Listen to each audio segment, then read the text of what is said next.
agradecer ao doutor Gil pela aula, né? A gente sabe que é um assunto que interessa a todos, um assunto, assim, que há muitas dúvidas e muitos fatos acontecendo, e tenho certeza que, pelo que o doutor Gil já adiantou para a gente vai ter uma aula que vai esclarecer a gente bastante, né? Agradecer a doutora Mariana também, né, para ter proporcionado aí essa aula para a gente.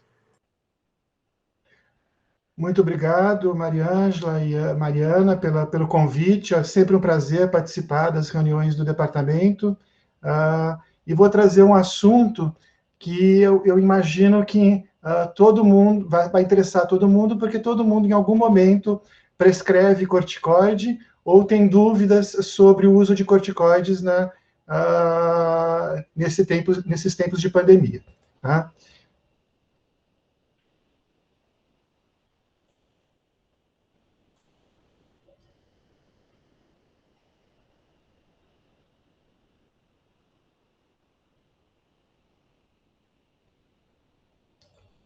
Bom, imagino que todos estejam me vendo e ouvindo. O que eu vou falar é corticoide em tempos de Covid-19, o que precisamos saber.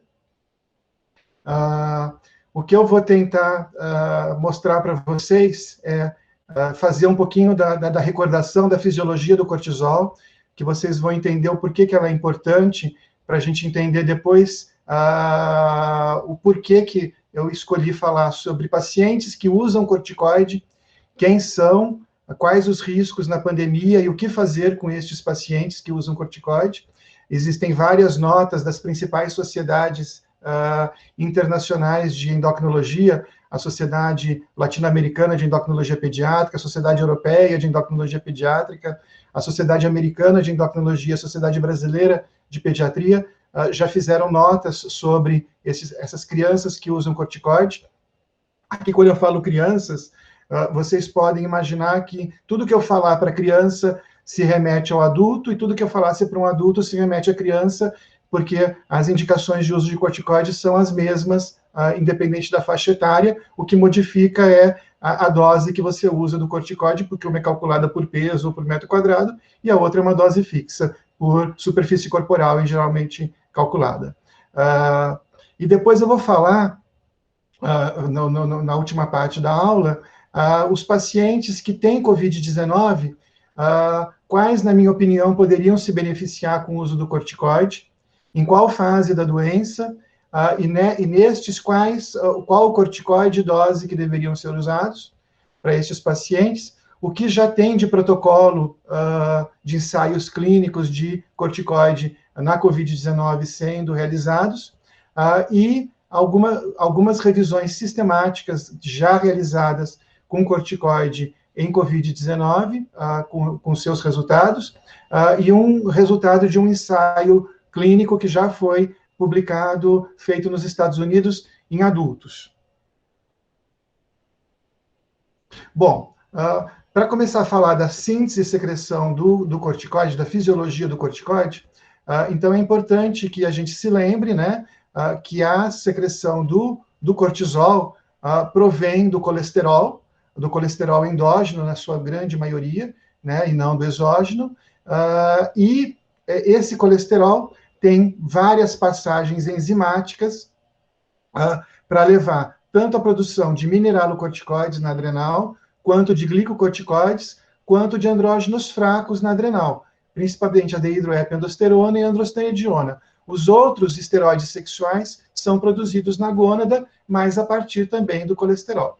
Então, o que nos interessa, basicamente, é a síntese do cortisol. Lembrando que todas essas passagens enzimáticas que estão aqui representadas como CYP, CYP, elas são enzimas pertencentes ao grupo de enzimas do citocromo P450.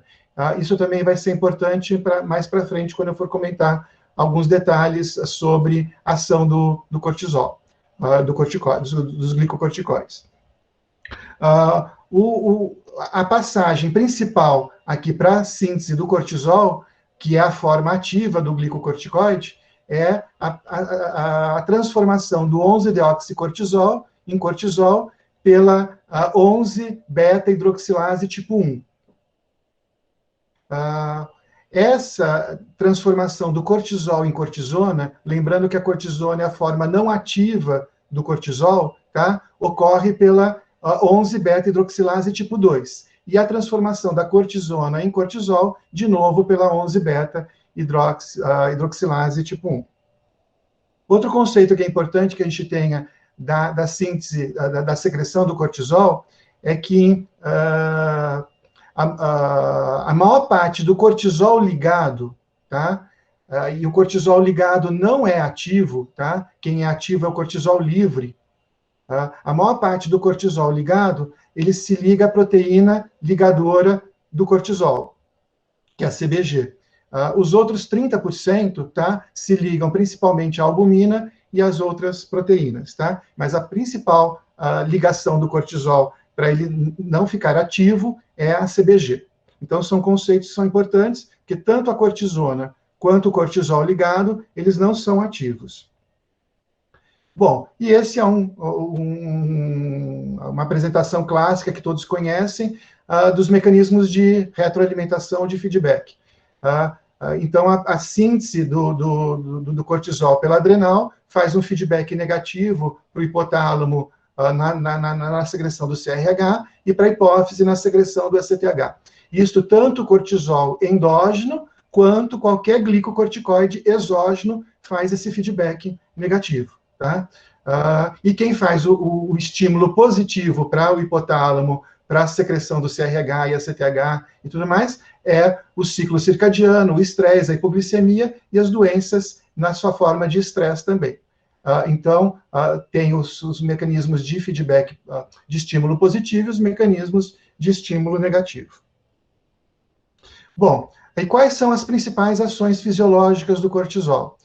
Essa é uma figura retirada do Netter, em que eu vou falar basicamente as principais, mas o que nos interessa para a aula de hoje é principalmente o efeito anti-inflamatório dos glicocorticoides, tá? Que eu vou me detalhar um pouco mais para frente. Então, mas os glicocorticoides têm uma ação catabólica, aumentando a glicemia, tem uma ação de reabsorção de cálcio do osso, e tem uma ação que é mineralocorticoide símile, né? Porque depois vocês vão entender por que ele tem essa ação também mineralocorticoide, que é retenção de água e sal e espoliação de potássio e hidrogênio. Tá? Então, é uma ação igual à do mineralocorticoide, numa potência muito menor do que a do mineralocorticoide. Bom, para a gente entender os mecanismos de ação do corticoide, como ele age, a gente tem que voltar um pouco mais para a parte molecular. Por quê? Porque, como eu falei lá na síntese do cortisol, o cortisol é um esteroide, não é uma proteína. Tá? Então, por não ser uma proteína, a ação genômica dele não é direta. Ele precisa ter uma ação genômica que é por outros efeitos. Então, como que é esta ação genômica? E o principal efeito da ação do glicocorticoide é por efeitos genômicos, tá?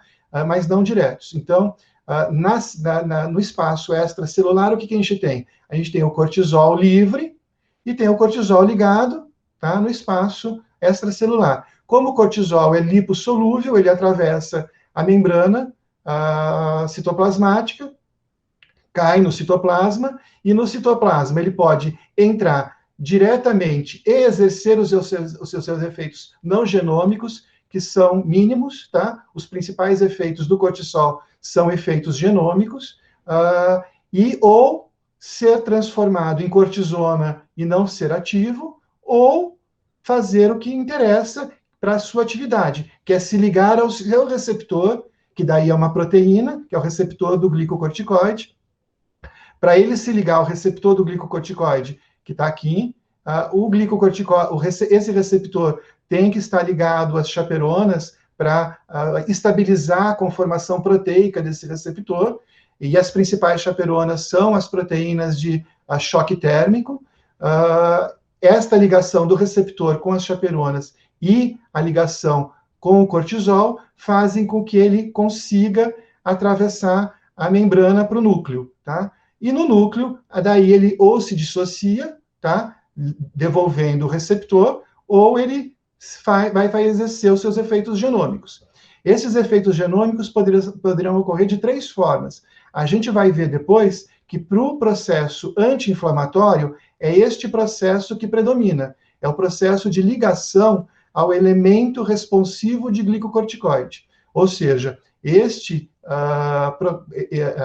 complexo aqui, receptor cortisol, receptor de glicocorticoide com glicocorticoide, se liga ao elemento responsivo de glicocorticoide e ativa a maquinaria transcricional, ou inativa essa maquinaria transcricional. A gente vai ver que também na atividade anti-inflamatória, o processo é de inativação de toda essa maquinaria transcricional. Então, o principal efeito anti-inflamatório do glicocorticoide é por ligação ao elemento responsivo de glicocorticoide e por inativação da maquinaria transcricional. Também poderia haver uma ligação proteína-proteína, que é esse complexo com um fator transcricional e não com a ligação do receptor, ou um efeito misto, que alguns dos efeitos anti-inflamatórios também são mistos, tá? Que é a ligação com o elemento responsivo de glicocorticoide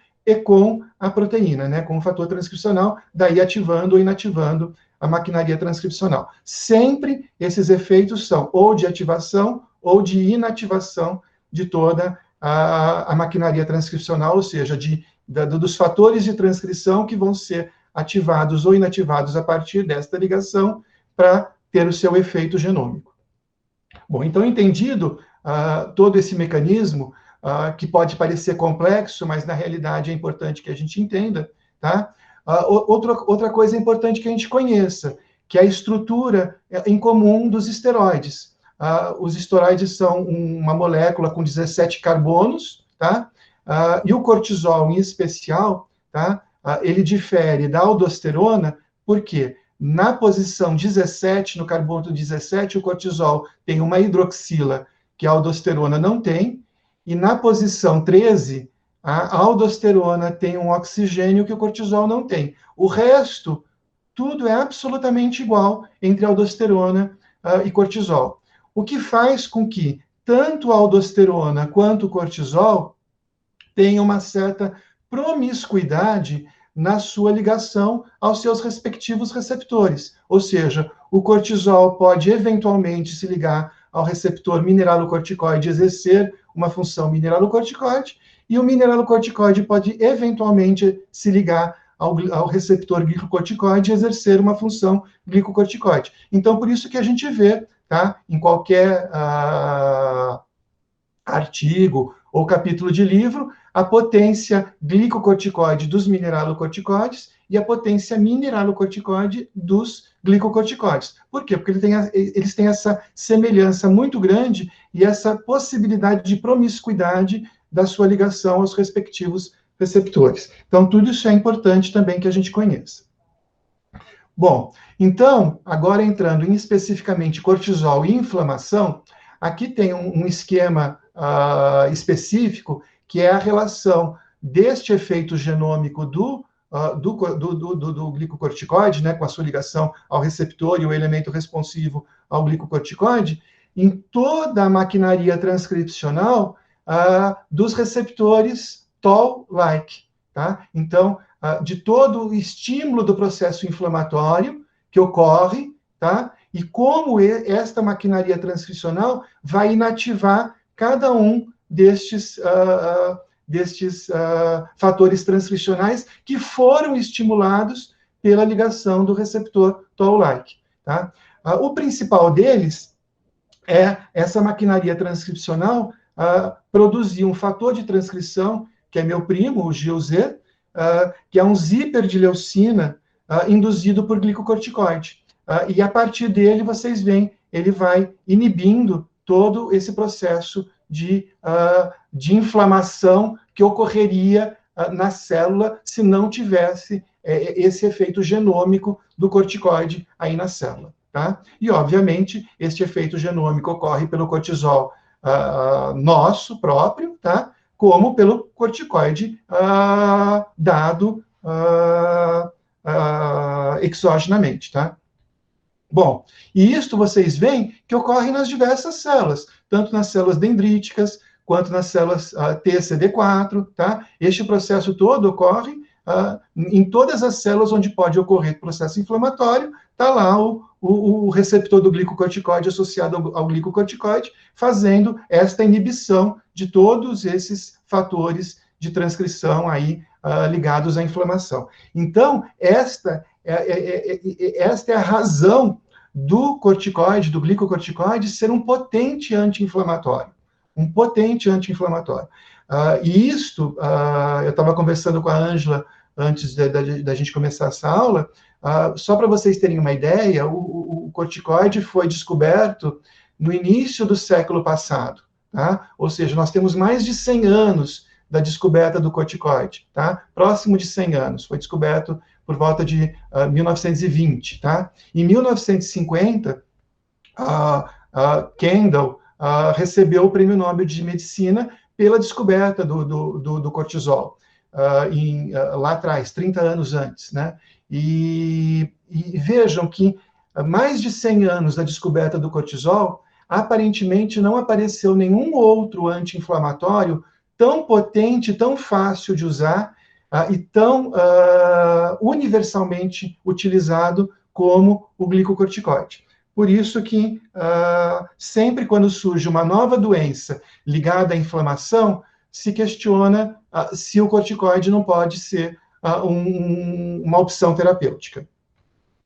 Bom, ainda dentro da fisiologia do cortisol, do glicocorticoide, é importante, como eu falei para vocês, toda vez que a gente avalia um tipo de glicocorticoide, a gente avalia a potência glicocorticoide dele, a potência mineralocorticoide e a meia-vida biológica dele, para saber de quanto em quanto tempo eu tenho que administrar esse corticoide. Então, a hidrocortisona, por exemplo, é o que tem a potência glicocorticoide de 1, né, igual ao do cortisol, tá? Uma potência dentre os glicocorticoides é o que tem mais potência mineralocorticoide, tá? Depois a gente vai ver que só a prednisona e a prednisolona tem um pouco de potência mineralocorticoide. Quando a gente vai para metilprednisolona, para triancinolona, para dexametasona e para betapentasona, eles não têm potência mineralocorticoide. Então a gente tem que conhecer isso, quando a gente está usando esses corticoides e a gente quer algum efeito mineralocorticoide, a gente não vai ter, tá? Nestes corticoides, enquanto que nestes a gente tem algum efeito mineralocorticoide. Isso eu falo porque, veja, se você vai prescrever um corticoide para um choque, tá? Para um choque refratário, por exemplo, que às vezes é o que acontece na Covid-19, o ideal é não escolher um corticoide que não tenha potência mineralocorticoide. O ideal é escolher um corticoide que tenha potência mineralocorticoide, tá? E a gente vai ver que nos trabalhos que foram utilizados, o mais utilizado para esses pacientes é a metilprednisolona, que a gente sabe que não tem efeito mineralocorticoide. Tá? Bom, e a potência glicocorticoide é o inverso, né? Quanto mais a gente vai aumentando a ação do corticoide, tá? Mais vai aumentando a potência glicocorticoide. Então, uma betametasona e uma dexametasona é 20 a 30 vezes mais potente do que o cortisol nativo, natural, tá? Aqui as prednisonas, de uma forma geral, prednisolona, metilprednisolona, 4 a 5 vezes mais potentes do que o glicocorticoide natural, tá? Então, aqui aumenta a potência glicocorticoide e aqui diminui a potência mineralocorticoide. E com o aumento da ação, a meia-vida também vai aumentando, tá? Então, esses primeiros de curta ação devem ser dados preferencialmente de 8 em 8 horas, tá? Estes daqui, preferencialmente 2 vezes por dia, e este daqui pode ser dado até 1 vez por dia. Bom, mas a gente sabe, principalmente em pediatria, principalmente quem faz pneumo, tá? Que existem vários outros corticoides, como a fluticasona, a beclometasona, a mometasona, a budesonida, tá? Que também são usados. E estes, pela afinidade muito baixa ao receptor glicocorticoide, tá? Eles não fazem o feedback negativo na maioria das vezes. Então, eles não têm efeito de inibição do eixo hipotálamo-hipófise, e frequentemente a suspensão, mesmo que abrupta, destes corticoides, e mesmo em doses altas, não leva à insuficiência adrenal, o que os outros levam, tá? Então, estes são corticoides de relativa segurança com relação à suspensão abrupta do seu uso. Bom, quem usa glicocorticoide? Então, entrando agora, saindo da fisiologia, entrando agora na segunda parte da minha agenda, né? Quem usa glicocorticoide? E aí, tanto para crianças quanto para adultos, tá? Um grupo é o grupo de processos alérgicos agudos, principalmente anafilaxia, urticária, ou crônicos, principalmente de vias aéreas ou pele, principalmente, né? As crianças ou adultos com processos inflamatórios ou autoimunes crônicos, as neoplasias, tá? Algumas neoplasias, e os transplantes de uma forma geral. Estes são aqueles que usam corticoide, tá? E produzem corticoide de uma forma normal, tá? Ou seja, a dose que você vai precisar usar para estes casos é uma dose suprafisiológica, tá? Para estes pacientes, que são os pacientes da endocrinologia, são aqueles que não produzem cortisol, ou seja, a dose de reposição aqui é a dose fisiológica de reposição, e não doses suprafisiológicas, como no grupo anterior, tá? Então, são as insuficiências adrenais congênitas ou adquiridas, tá? Quer sejam primárias por doença da adrenal, quer sejam secundárias por doenças hipofisárias, quer sejam terciárias por doenças hipotalâmicas. Então, estes pacientes são aqueles que precisam usar corticoide o resto da vida, tá? Em doses fisiológicas. Qual o corticoide que a gente usa para estes pacientes, tá? Então, o corticoide, alguns têm mais efeito anti-inflamatório, como eu mostrei para vocês, e, portanto, maior inibição do eixo hipotálamo hipófise adrenal. Então, a dexametasona e a betametasona têm maior do que a prednisona e a prednisolona, que tem maior do que a hidrocortisona, como efeito anti-inflamatório, tá? Alguns têm efeito quase nulo na inibição do eixo hipotálamo hipófise, aqueles que são mais usados para vias aéreas, a fluticasona, a beclometasona, mometasona e budesonida.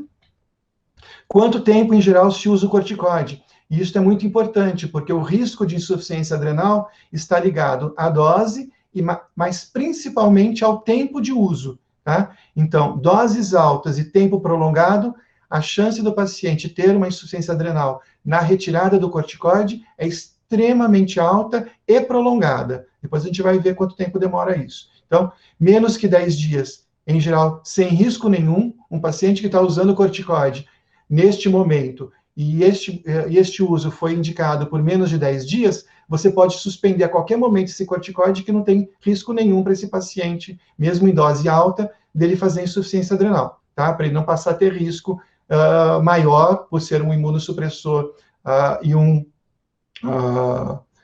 de adquirir a Covid-19. De 10 a 20 dias, o risco é possível, e acima de 3 semanas é alto risco, tá? Então, qualquer paciente que esteja usando corticoide, tá, em altas doses, acima de 3 semanas, ele já tem um alto risco, se você resolver suspender esse corticoide, de desenvolver uma insuficiência adrenal. Então, esses pacientes não devem ser suspensos o corticoide, e a gente vai ver o que fazer com eles nesta época de infecção viral.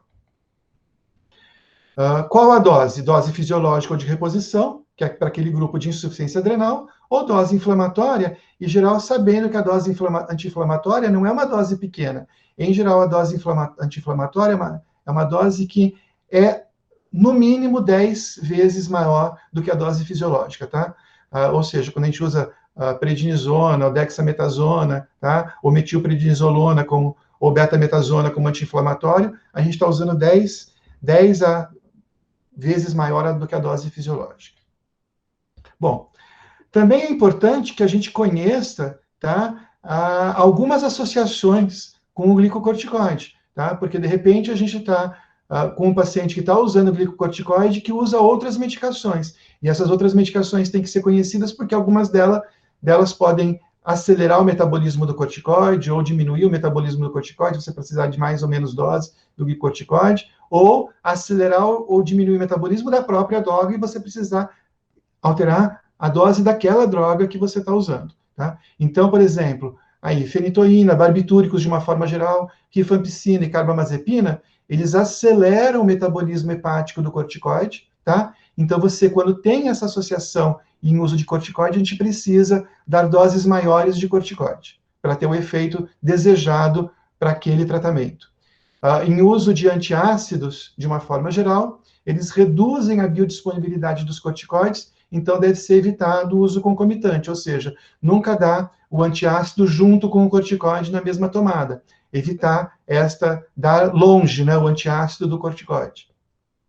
A insulina, o hipoglicemia antioral, o antihipertensivo e os antidepressivos, tá? Vejam que nós estamos em tempos de Covid-19, os nossos pacientes diabéticos são de risco para Covid-19, os nossos pacientes hipertensos são de risco para Covid-19, até se questionou se alguns antihipertensivos não fossem de maior risco o uso para Covid-19, depois se mostrou que não, tá? Então, e os antidepressivos, que quase 3 meses de quarentena, quem não está precisando de um antidepressivo, né? Então, todos esses a gente tem que tomar cuidado, porque o corticoide interfere na biodisponibilidade deles. Então, frequentemente, quando você associa um corticoide ao uso de algum desses medicamentos, você precisa aumentar a dose desses medicamentos, tá?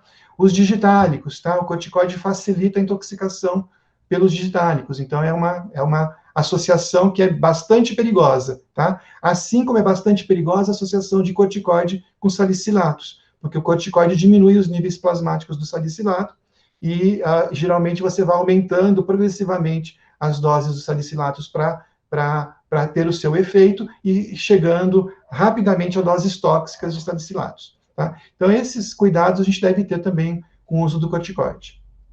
Bom, então, quais são os corticoides usados para aquelas situações que eu falei anteriormente, aqui, basicamente, em pediatria, mas também pode ser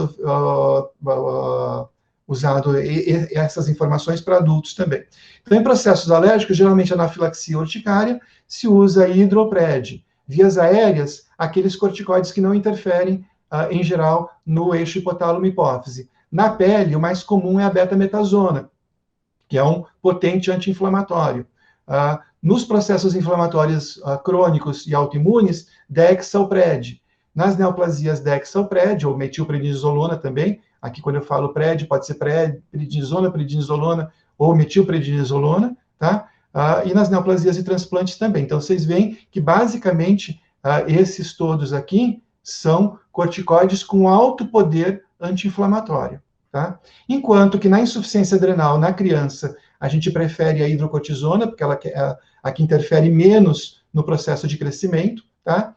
E nos adultos, prednisona ou dexametasona, porque daí já o processo de crescimento já finalizou. Mas sempre que o indivíduo tiver em crescimento, o corticoide mais fisiológico que tem é a hidrocortisona, como a gente viu lá naquela tabela, é o mais próximo do cortisol na sua ação de potência glico e mineralocorticoide. Bom, quais as doses usadas? Então, de novo, tá? Aqui todos, dose anti-inflamatória. Tá? E aqui, dose de reposição fisiológica. Então, lembrem-se, quando eu falei para vocês dos cuidados do uso do corticoide, quais são os 2 pontos importantes?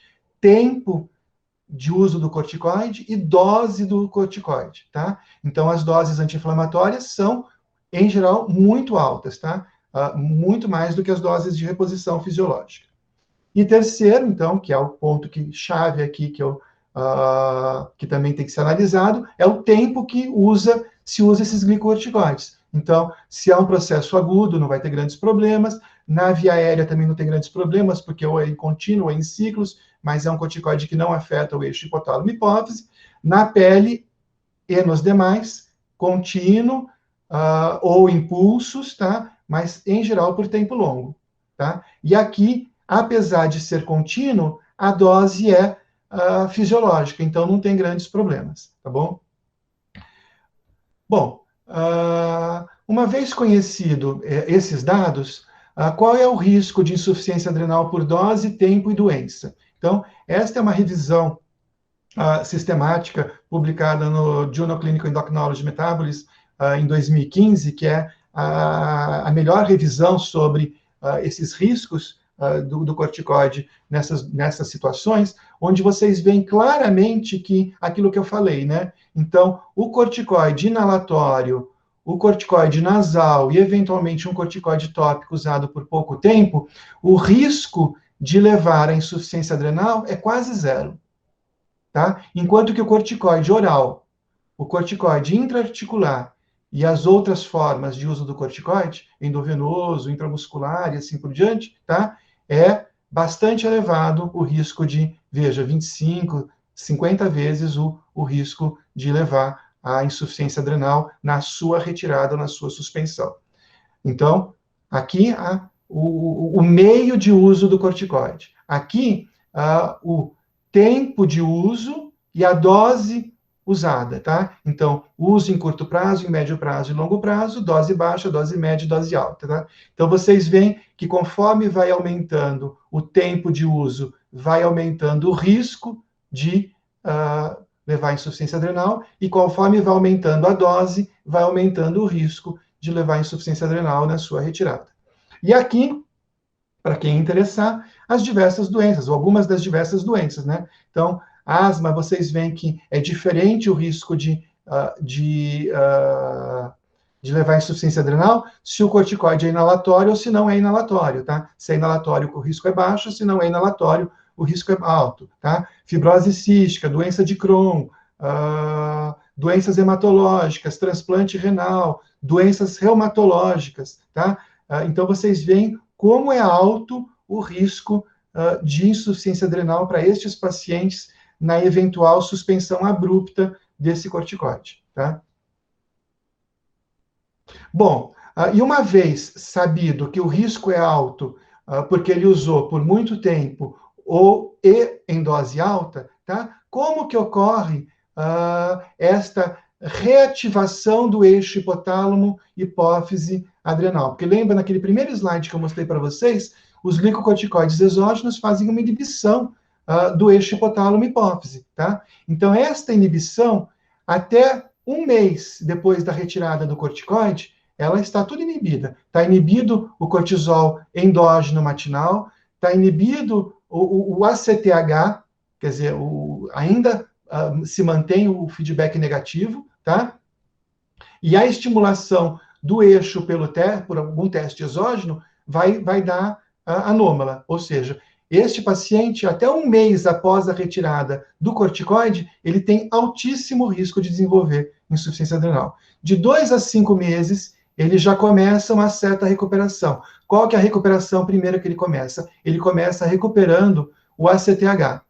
Tá? Depois, entre 6 e 9 meses, ele recupera tanto o cortisol basal quanto o ACTH, mas ainda os testes são alterados. E mais que 9 meses, ou seja, entre 9 meses e 1 ano, é que ele vai ter recuperado totalmente o seu mecanismo endógeno de produção normal de corticoide. Ou seja, um paciente que vocês trataram, tá, com corticoide em doses altas, ou por tempo prolongado, ou ambos, tá, terá até 1 ano após a retirada do corticoide um risco de desenvolver insuficiência adrenal sobre uma situação de estresse. E nada mais estressante do que o coronavírus e a Covid-19, tá? Então, estes pacientes todos que vocês retiraram o corticoide até 1 ano atrás, têm que ser orientados que eles são de alto risco, tá?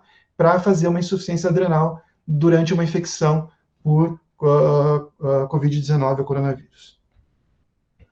Bom, então, portanto, qual o risco de contrair Covid-19? Tá? Naqueles pacientes que estão usando corticoide, então, nos processos agudos da anafilaxia e urticária, nada a fazer, tempo curto, não atua, não está interferindo no eixo hipotálamo, hipófise adrenal, tá? Se o tratamento não foi finalizado, finalizar. Se já foi finalizado, acabou e ele tem vida normal, tá? Crônicos e vias aéreas, crônico das vias aéreas, nada a fazer porque a droga não interfere no eixo hipotálamo, hipófise adrenal. O risco aqui está na doença de base e não no corticoide, tá?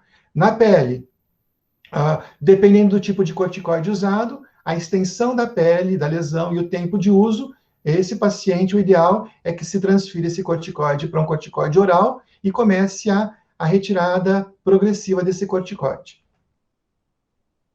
Então, nestes grupos aqui, no grupo 1, tá? Suspender o corticoide se possível, nos casos agudos, nos casos crônicos não fazer nada, isolamento normal, exceto na pele em alguns casos, tá? Cuidados normais, exceto na pele, tá? E em caso de adquirirem Covid-19, observação em casa, se estiverem bem, tá? E em alguns casos de pele, tá? Pela extensão de lesão da pele e tudo mais, trocar para corticoide oral, aumentar a dose para dose suprafisiológica, tá? Porque está numa situação de estresse, e observar, preferencialmente, internado. Nos processos inflamatórios e autoimunes crônicos, como neoplasias e transplantes, como eles usam dose anti-inflamatória alta e tempo prolongado, eles estão imunossuprimidos, tá? Ou seja, são pacientes de alto risco para uma infecção viral. Então, a gente tem que nunca suspender o corticoide, tá? Essa dose alta já é uma dose de estresse, tá? Então, você também não precisa aumentar a dose, tá? E o isolamento como grupo de risco, porque ele pertence ao grupo de imunossuprimidos, tá? Cuidados normais, mas preferencialmente ficar em casa mesmo, isolado, tá? Em caso de adquirirem o Covid-19, pelo grupo, por ser grupo de risco, o ideal seria observação em hospital, dividir a dose do corticoide, porque em geral se usa corticoides de ação prolongada e uma vez por dia, tá? Então, para o risco de fazer insuficiência adrenal, essa dose, o ideal é melhor dividir essa dose e, eventualmente, aumentar a dose conforme a gravidade da doença, se for necessário. Na insuficiência adrenal, naqueles que usam corticoide em doses fisiológicas, a dose fisiológica não aumenta o risco de adquirir Covid-19.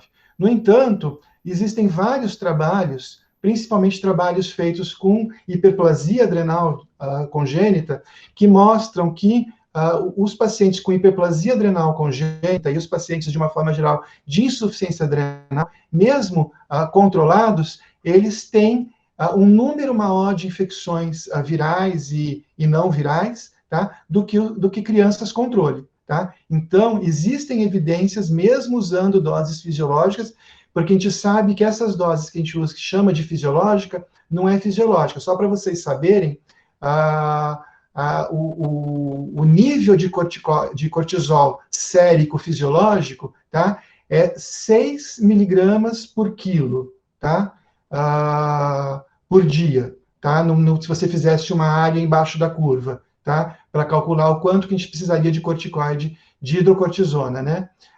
Uma dose fisiológica que a gente dá para um paciente com insuficiência adrenal nunca é menos que 10, tá? Ou seja, sempre é próximo do dobro e, frequentemente, para hiperplasia adrenal, próximo do triplo, entre 15 e 20 miligramas por metro quadrado, tá? Então, esta dose que a gente chama de fisiológica não é totalmente fisiológica, tá? Então, eles têm mais evidências de terem infecções em uso de corticoide, tá? Em quadros infecciosos. Então, nunca suspender o corticoide, tá? Isolamento como grupo de risco, por eles terem maior risco de adquirirem quadros infecciosos, cuidados normais como grupo de risco, e em caso de adquirirem Covid-19, observação em hospital e aumentar a dose conforme a gravidade da doença. Ou seja, depois a gente vai ver o que eles preconizam para as diversas fases da doença com relação a essas doses do corticoide para pacientes com insuficiência adrenal. E isso são todas notas dessas principais sociedades que eu falei para vocês, e todas notas publicadas muito recentemente, ou seja, notas que não haviam quando essa pandemia começou lá na China em dezembro, né? E depois se espalhou pelo mundo todo no começo desse ano, em 2020, tá? Ou seja, essas notas foram todas publicadas agora, nesses últimos 30, 40 dias, através da experiência, principalmente a experiência adquirida nos Estados Unidos, na pandemia nos Estados Unidos, e na Europa, na pandemia ocorrida na Europa. Bom, aqui é de uma forma geral, tá? Não tá para Covid-19, não, tá? Mas só para vocês terem uma ideia, tá?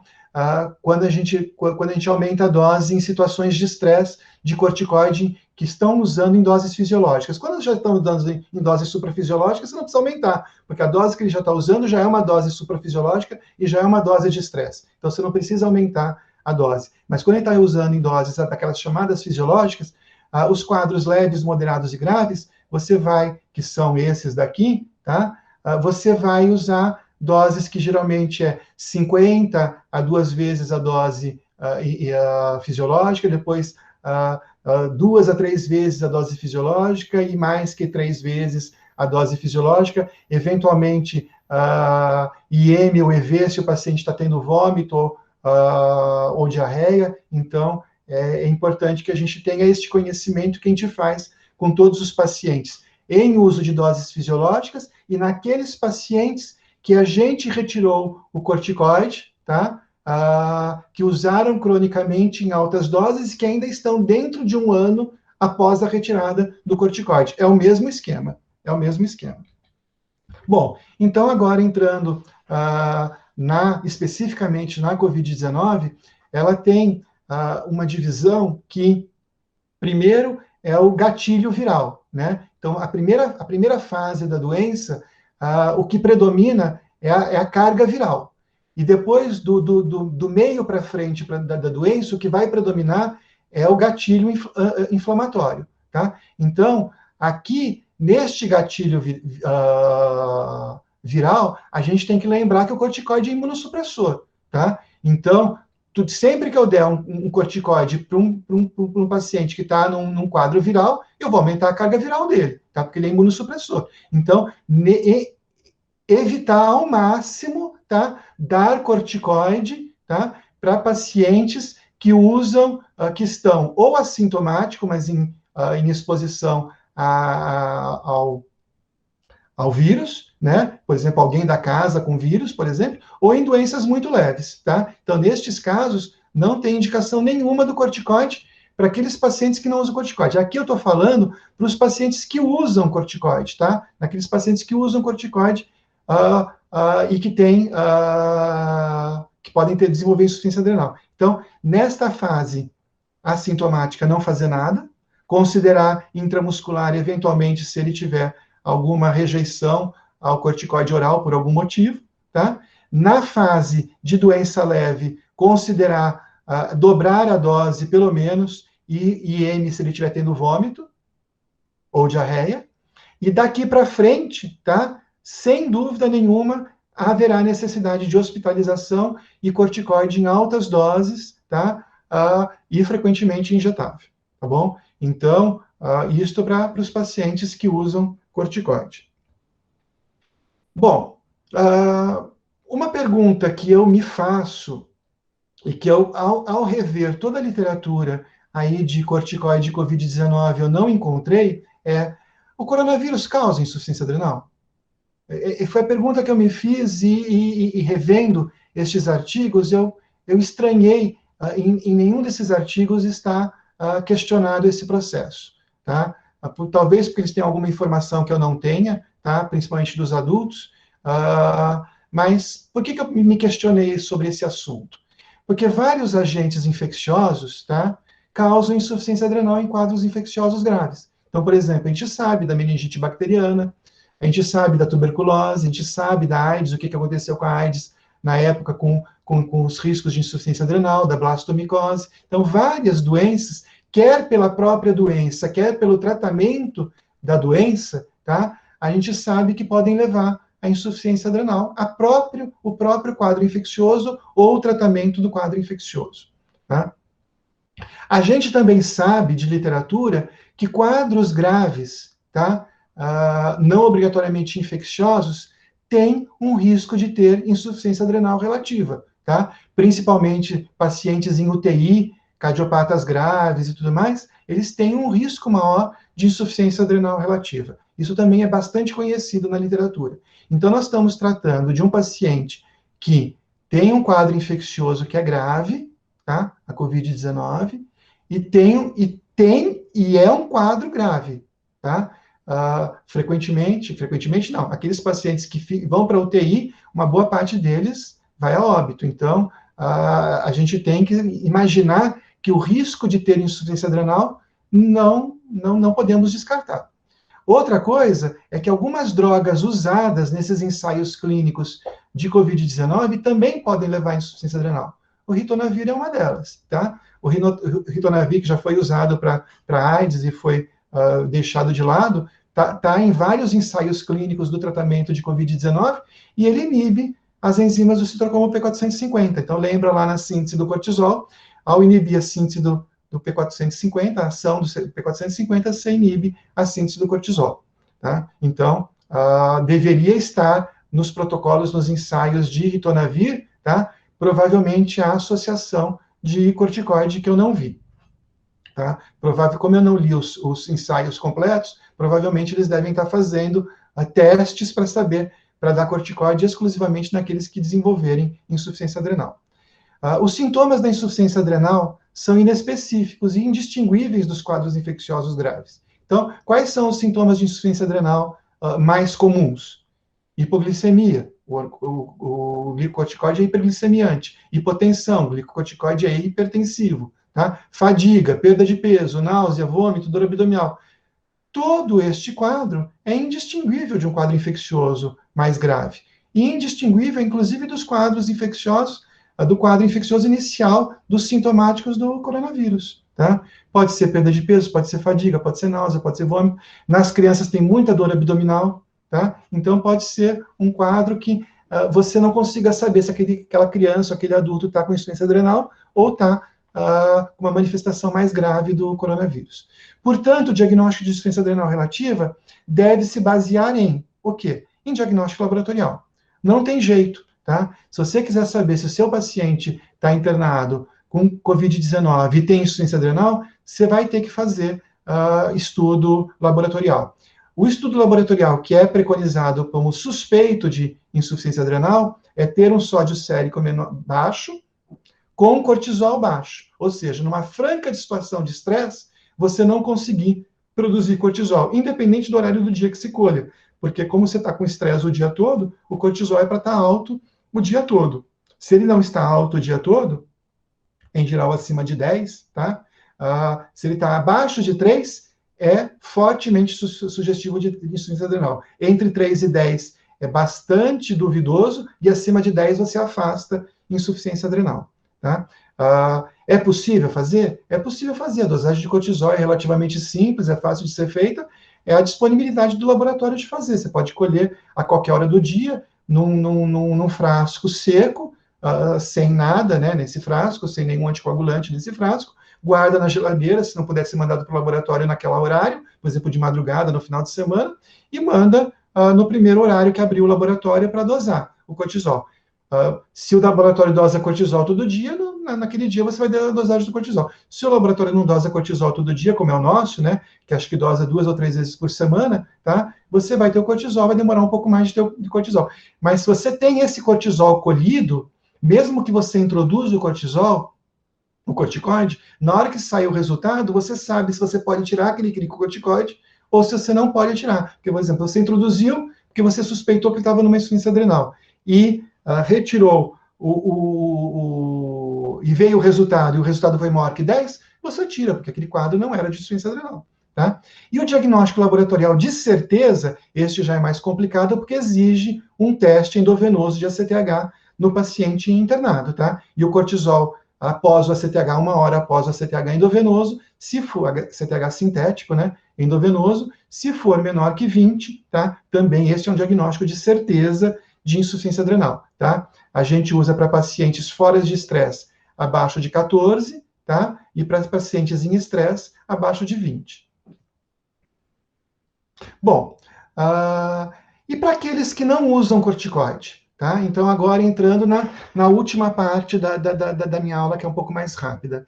Para aqueles que não usam corticoide, qual que seria o benefício do uso do corticoide numa situação de Covid-19? Então, de novo, né, o grupo inicial com o gatilho viral e depois o grupo grave com o gatilho inflamatório. Então, em quais aqui? Neste grupo aqui, nunca usar. Por quê? porque o objetivo aqui é diminuir a replicação viral, e o corticoide não vai fazer isso, o corticoide vai aumentar a replicação viral porque ele é imunossupressor, tá? Então, neste grupo aqui, nunca, para aquele que não usa corticoide, não tem indicação de usar corticoide. Nenhum tipo de corticoide em dose nenhuma, tá? Então, quando algumas pessoas falam que usaram corticoide durante a Covid-19 e este corticoide foi um grande benefício, a gente viu várias pessoas importantes falarem isto, né? Inclusive aqui no estado de São Paulo, provavelmente, por que eles usaram corticoide? Eles usaram corticoide porque eles estavam daqui para frente. Tá? Porque daí o racional aqui na pneumonia, diminuir a inflamação pulmonar e diminuir o risco de fibrose pulmonar. A gente está vendo do resultado dos adultos que muitos dos adultos estão saindo com sequela com fibrose pulmonar da doença, ou seja, a doença, mesmo para aqueles que sobrevivem, não sobrevive isento de sequelas, né? Uma das sequelas graves que a gente está observando é a fibrose pulmonar, a outra é a cardiopatia, a alteração cardíaca, e a terceira, a insuficiência renal, tá? Além da miopatia periférica, que é clássica em doentes graves internados por muito tempo em UTI, tá? Mas a insuficiência renal, a cardiopatia e a fibrose pulmonar têm sido sequelas graves desses pacientes que sobrevivem à Covid-19 depois de quadros graves. Então, aqui o racional seria usar o corticoide para este objetivo. E aí, dependendo da gravidade, ele poderia ser inalatório, oral, injetável, e em doses altas, tá? Porque o objetivo é diminuir a inflamação. E aqui, o racional seria, como anti-inflamatório para inflamação generalizada, não só mais para inflamação pulmonar, tratar uma eventual insuficiência adrenal relativa que ele possa ter, ou para alguns casos de choque refratário, que a gente sabe que uma das indicações do corticoide é principalmente para choques refratários, tá? Então, aqui o racional do corticoide seria para alguma dessas três indicações. De novo, com indicação em doses altas, tá? Endovenoso, em doses altas. Aqui eu coloquei com fludrocortisona, por quê? Eu não tenho experiência de trabalhar em UTI, em terapia intensiva e tudo mais, então eu fui ver na literatura o que eles falavam de glicocorticoide para paciente grave na UTI em choque refratário, tá? Os estudos, a grande maioria em adultos, não tem praticamente estudos em crianças. E o que eles colocam é que, nestes choques refratários, a melhor resposta é quando se associa o glicocorticoide com o mineralocorticoide, tá? A melhor resposta é a associação dos dois, não só o glicocorticoide. Por isso que daí eles usam alguns glicocorticoides que não têm potência mineralocorticoide, como a metilprednisolona, que eu falei para vocês, porque provavelmente eles devem associar no choque refratário o mineralocorticoide também.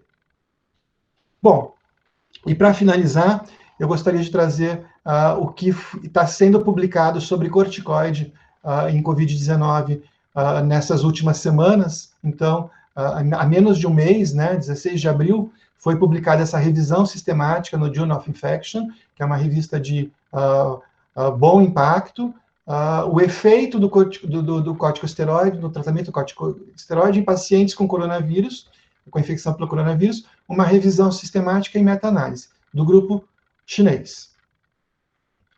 Bom, o que eles fizeram? Eles pegaram trabalhos comparando trabalhos que usaram corticoide na Covid-19 e trabalhos que usaram corticoide no outro coronavírus, que foi a doença respiratória do Oriente Médio. Tá? Então, e compararam quem usou mais corticoide e quem teve mais benefício. Tá? Então, disparadamente, está se usando mais corticoide na SARS do que na MERS. Tá? Na MERS foi menos usado corticoide do que na SARS. Tá? E a conclusão deles com relação aos efeitos colaterais é o seguinte, tá? O corticoide foi associado nesse estudo, né, de revisão sistemática, a maior mortalidade, a maior tempo de internação, tá?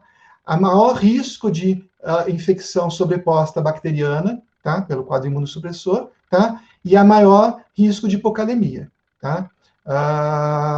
E a menor, não teve risco aumentado de hiperglicemia, nem de hipocalcemia. Tá? Bom, esse é um estudo, guardem, 16 de abril, revisão sistemática e meta-análise que contraindica o corticoide na Covid-19. Chinês. 8 dias depois, estudo americano e europeu. Grupo americano e europeu junto. Nova revisão sistemática da literatura e o que eles chegam à conclusão. Eu vou ler a conclusão porque fica mais fácil da gente. Então, foram pacientes graves, né, pacientes com pneumonias que usaram, né, que entraram. Em conclusão, a literatura disponível. Eu vou ler aqui mais para frente, que fica mais fácil para vocês entenderem. Tá? Apesar de alguns achados sugerirem que a metilprednisolona pode diminuir a mortalidade em casos graves nessa condição, ou seja, nestes trabalhos, o corticoide diminui a mortalidade. Vocês viram que numa revisão sistemática 8 dias antes, tá? O corticoide aumentou a mortalidade, tá? Ainda ele sugere que esse uso dessa medicação deve ser feito em ensaios clínicos, mas ele não contraindica, tá? Ele diz que tem que ser feitos mais ensaios a respeito disso. E o trabalho agora de 19 de maio, um mês atrás, né, menos que um mês atrás, tá, de um grupo americano, tá, que fez um estudo prospectivo do corticoide, tá? Eles pegaram no serviço deles lá 250 pacientes que foram submetidos ao screening para entrar, 203 cumpriram os critérios de inclusão, que era estar hospitalizado por mais tempo e tudo mais, tá? Destes 213, quando eles tiveram o protocolo aprovado pelo Comitê de Ética, 81 já tinham sido admitidos antes desse protocolo, tá? Então, já tinham usado o corticoide, tá? Corticoide não obrigatoriamente dentro desse protocolo. E 132 foram admitidos depois do protocolo e usaram o corticoide. E o que eles observaram? Que um curso curto de metilprednisolona, e a dose que eles usaram para adultos foi 0,5 a 1 miligrama por quilo por dia, dividido em 2 aplicações intravenosas por 3 dias, tá? Em pacientes graves, pacientes com pneumonia grave ou paciente com o processo inflamatório, a tempestade inflamatória, tá? Em pacientes com moderada a grave COVID-19, reduziu, tá, todos os scores que eles avaliaram, tanto o tempo de internação, ir para o tubo ou não, e melhorou as características clínicas desses pacientes, tá? Então, vejam que aqui, diferentemente daqueles estudos que eram estudos retrospectivos, aqui foi o primeiro estudo prospectivo que mostrou. Mas, de novo, ele também, neste estudo, não avalia se esses pacientes estavam em insuficiência adrenal ou não, tá? Que pode ser que alguns desses pacientes tenham melhorado muito, não pelo processo anti-inflamatório do corticoide, mas sim pela melhora da insuficiência adrenal relativa. Bom, então, para finalizar, eu queria primeiro agradecer o estímulo que eu tive para fazer essa aula, que foi dos alunos, que eu tenho participado da orientação deles no Telesaúde, e foi o Davi que me convidou para dar essa aula na abertura das aulas do Telesaúde para o país todo, tá? Que eu dei essa aula semana passada. Agradecer a preciosa colaboração do Gustavo e da Joana no incentivo desses alunos a montarem essa plataforma de orientação por telefone para os pacientes, a Joana, e agradecer a Raquel, que tem sido a nossa consultora diária a respeito das dúvidas que nós e os alunos temos a respeito da Covid-19. E, para finalizar, eu diria que, talvez depois dessa aula, o que sabemos e o que ainda precisamos aprender, né? Então, algumas coisas a gente já sabe, mas talvez a gente ainda precise aprender muito. E talvez o que mais se aplique a esta situação é esta frase do Fernando Sabino, do livro dele Encontro Marcado, de 1956, que ele fala: de tudo ficaram três coisas: a certeza de que ele estava sempre começando, a certeza de que era preciso continuar e a certeza de que ele seria interrompido antes de terminar. Fazer da interrupção um caminho novo, fazer da queda um passo de dança, do medo uma escada, do sono uma ponte, da procura um encontro. Quer dizer, é a situação em que realmente a gente está, tá? Nós não sabemos para onde vamos, se vamos ser interrompidos em algum momento, tá? Mas isto não pode fazer com que a gente pare de pensar em que um mundo novo está por vir, tá? Que com certeza será diferente, não sei se para o bem ou para o mal, tá? Mas que dá por vir e que a gente tem que continuar procurando as nossas metas e os nossos objetivos. Era isso que eu tinha para falar para vocês. Muito obrigado pela atenção. Muito obrigada, doutor Gil, pela excelente aula. Acho que muitos de nós ficamos muito impressionados com a aula. Eu fiquei muito impressionada, foi ótima. E dando sequência aqui, a gente vai começar com a sessão de perguntas. Tem uma pergunta aqui no chat, que é feita pela Camila, que ela coloca o seguinte: doutor Gil, gostaria que comentasse sobre o corticóide inalatório nesses pacientes com fase inflamatória, que ali na sua apresentação ficou como opção, juntamente com o corticóide oral e EV, mesmo para pacientes sem antecedente de doença pulmonar. Teria benefício o uso? E os pacientes que já usam corticoide inalatório cronicamente, algum risco aumentado na fase inicial de infecção?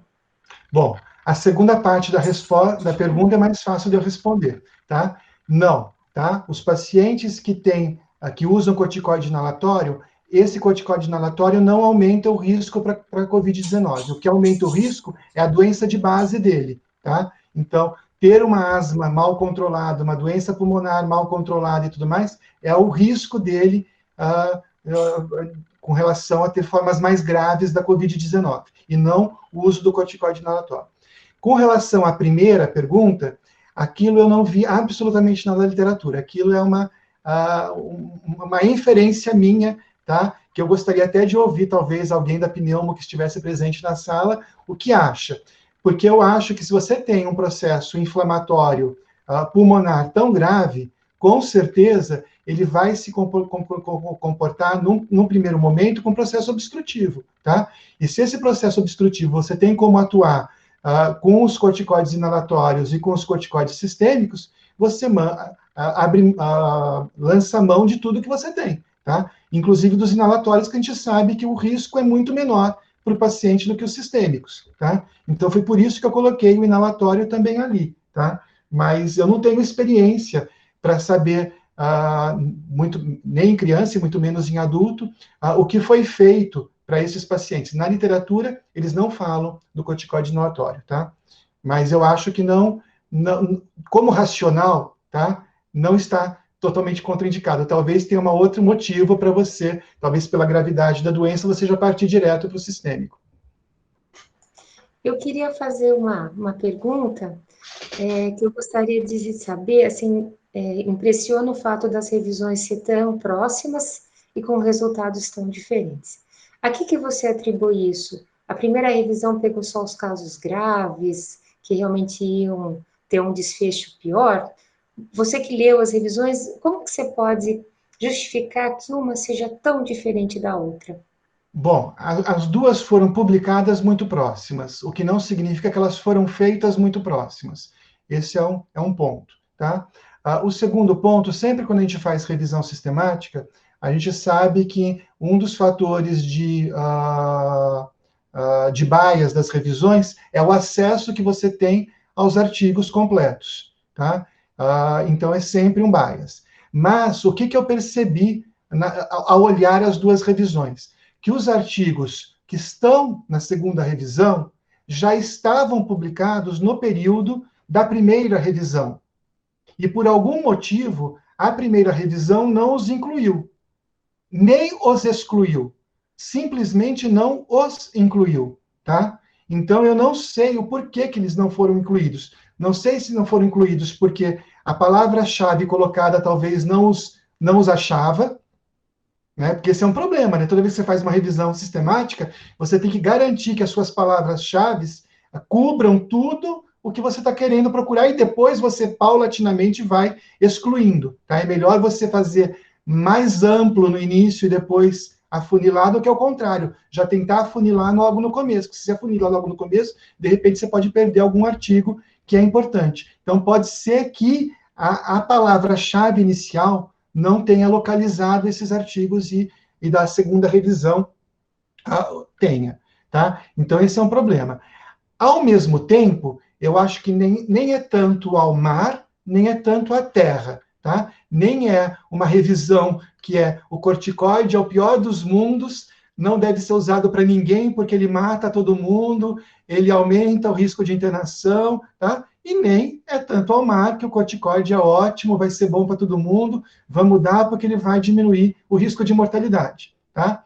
Ou seja, de novo, nós estamos frente a uma doença em que a gente não tem um tratamento que você fala, esse tratamento é bom para todos. Nós estamos frente a uma doença em que alguns pacientes respondem a alguns tratamentos, outros a outros, tá? E que na hora que você mistura tudo, frequentemente o que dá? Dá resultado negativo, porque são poucos os pacientes que respondem a algumas drogas. Então, na hora que você junta tudo, a tendência é ter resultado negativo, tá?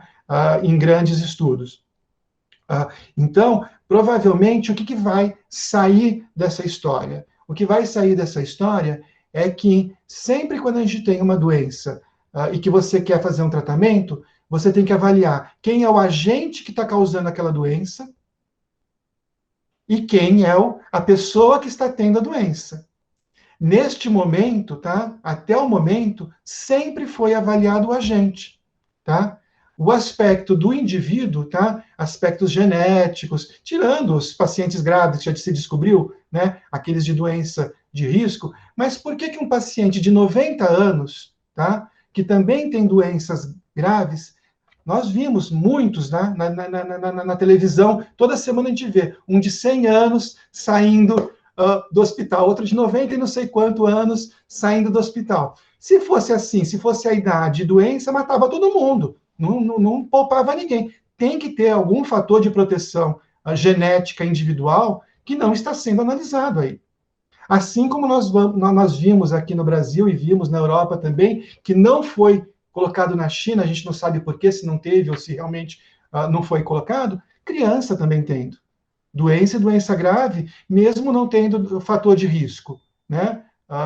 Obviamente que morrem muito menos, mas não são isentas de terem doenças graves. É muito menos o percentual, mas tem. Quer dizer, então tem alguma predisposição genética nisso daí, algum fator, algum gene, um grupo de genes aí que protege ou que expõe esses pacientes a terem doenças graves, que a gente não avalia. A gente está avaliando exclusivamente droga e vírus e ter doença associada. E o resto, né? Então, eu acho que ainda vai ser muito estudado e talvez descoberto coisas, como sempre, né? Como aconteceu com a AIDS, né? Quantos anos demorou para se descobrir coisas da AIDS que naquele primeiro momento não se sabia absolutamente nada, né? E hoje se tem um conhecimento, apesar de não ter uma vacina e tudo mais, hoje se tem um conhecimento que faz com que os pacientes vivam normalmente com a doença, né? Consigam viver normalmente com a doença, sem problema absolutamente nenhum, né?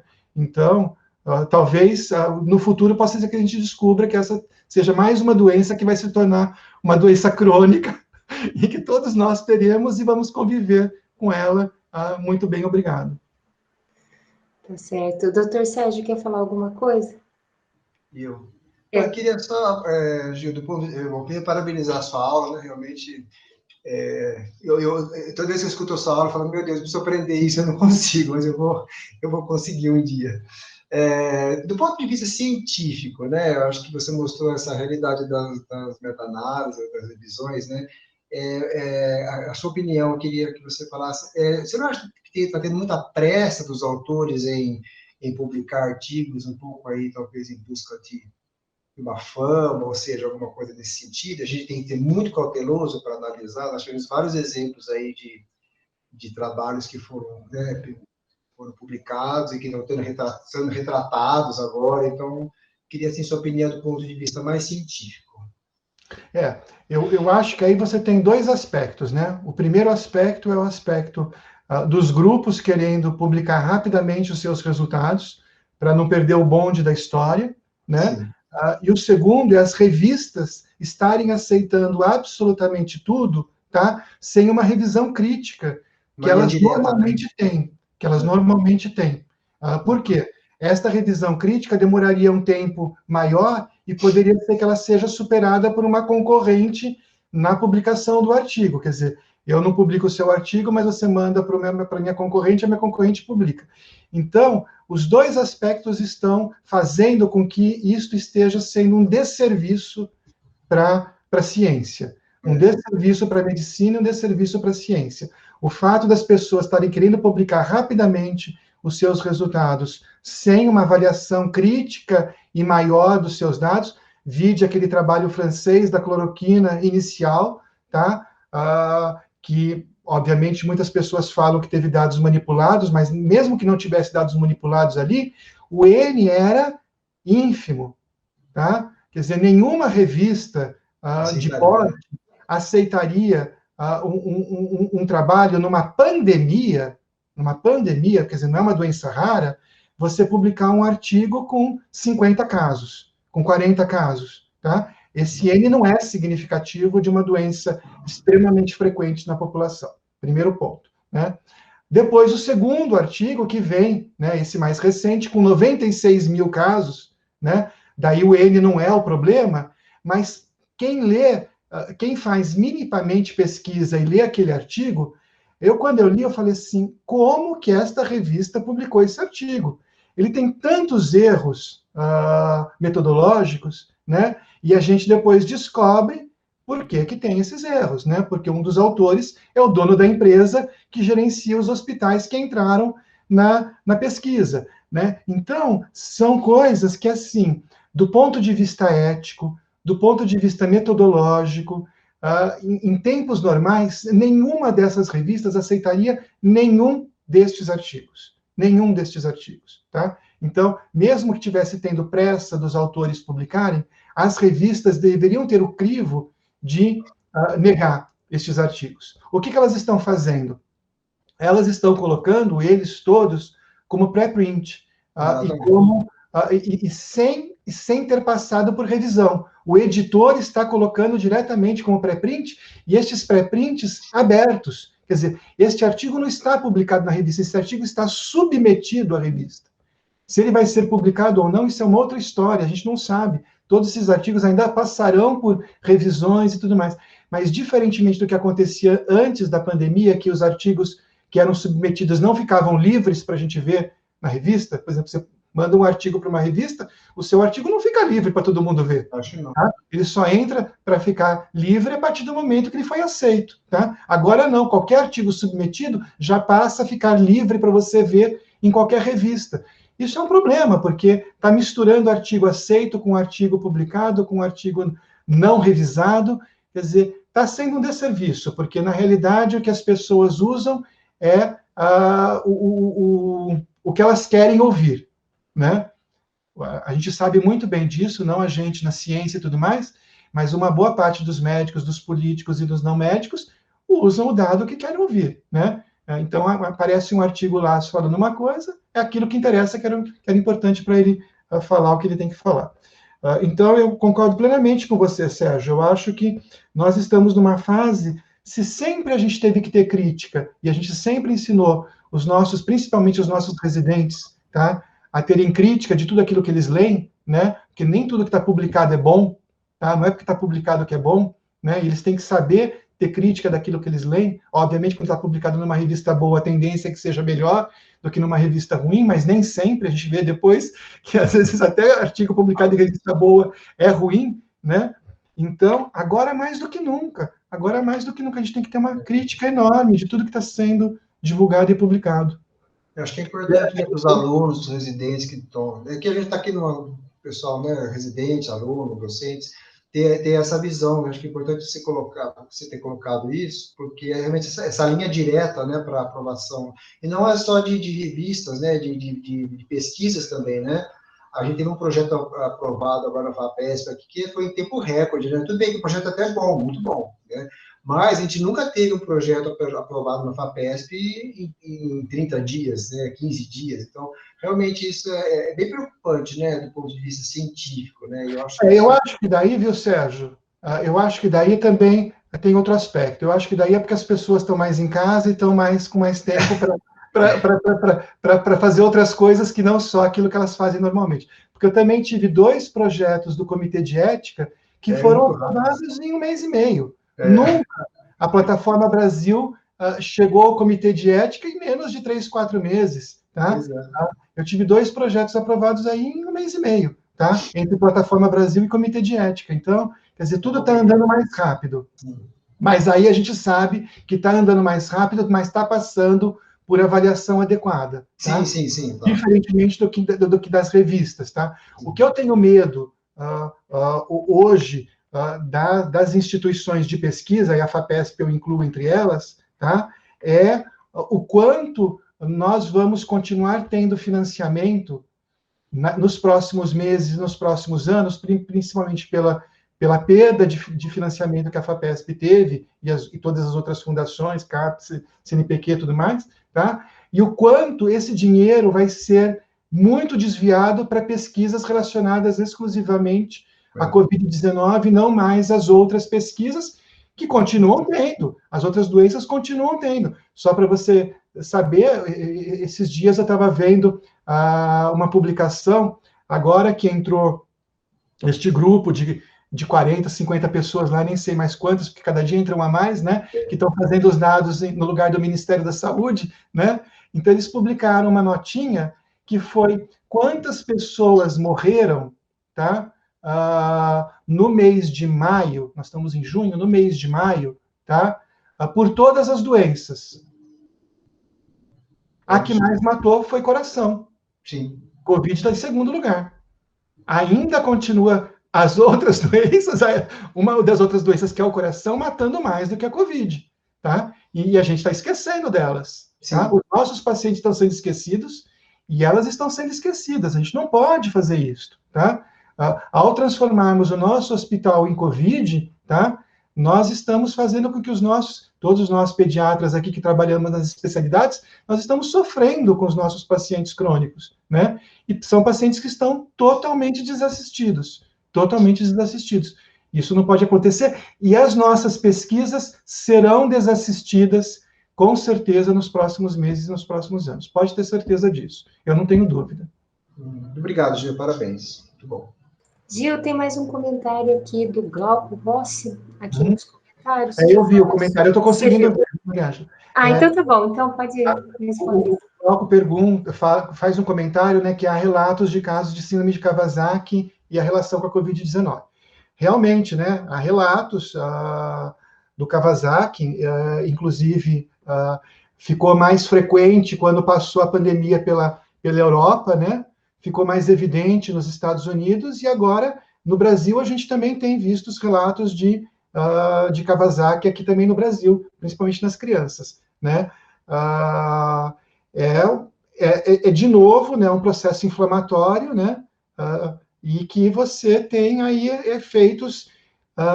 na realidade, eu não acho que seja um Kawasaki, deve ser um Kawasaki simile, né? Um Kawasaki-like, né?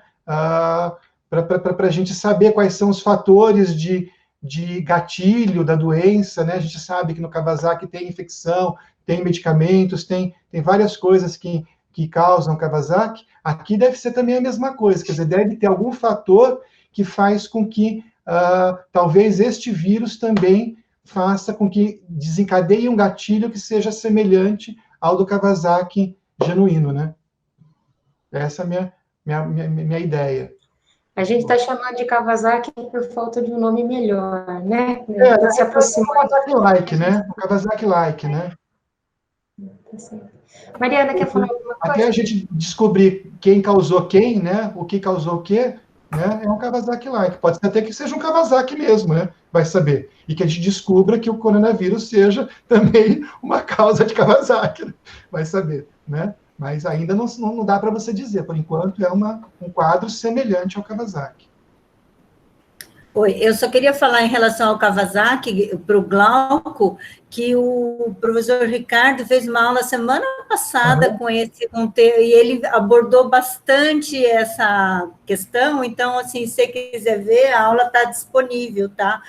Eu não sei se ela já está editada ou não, mas ela deve ficar disponível rapidamente, então, daí você acaba, ele fala isso, mas ele explica de uma forma um pouquinho mais detalhada, então, talvez valha a pena você dá uma olhada, Glauco. Se precisar, a gente tem o link da aula. Para quem quiser ver as aulas, entrar na página da FCM, na pediatria, departamento de pediatria, vai estar disponível escrito Covid-19, tá?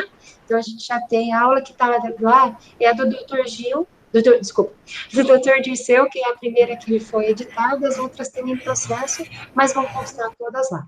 Tá bom? Agradecer a excelente aula, né? Agradecer a presença de todos, né? A participação de todos também. E muito obrigada, né? A gente se vê na próxima semana. Obrigada aí, doutor Gil. Tchau, obrigado a todos. Um abraço. Parabéns. Até mais, gente. Tchau, tchau.